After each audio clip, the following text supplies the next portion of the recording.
বউকে যেভাবে আদর করবেন, সুন্দর নামে ডাকবেন, যেমন রূপসী, রৌদ্রময়ী, কামিনী, সুহাসিনী, সুভাগিনী, লজ্জাবতী, কলিজা, পাগলি ইত্যাদি।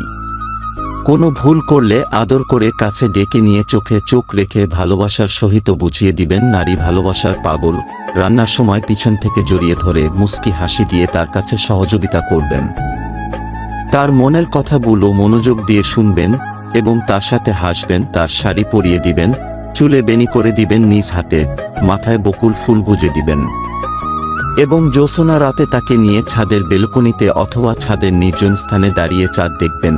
অবশ্যই তখন তাকে পিছন থেকে জড়িয়ে ধরে কানের কাছে গিয়ে বলবেন, ওই চাঁদ থেকেও তুমি অসম্ভব সুন্দরীর সাথে এক কাপ চা রাখবেন। তিনি চায়ের কাপে যেখানে ঠোঁট লাগিয়ে চুমুক দিবে, আপনিও সেখানে ঠোঁট লাগিয়ে চুমুক দিয়ে তার ঠোঁটের উষ্ণতা ভোগ করবেন। প্রতিদিন নামাজে যাওয়ার আগে তার কপালে আপনার ভালোবাসার পরশ এঁকে দিবেন।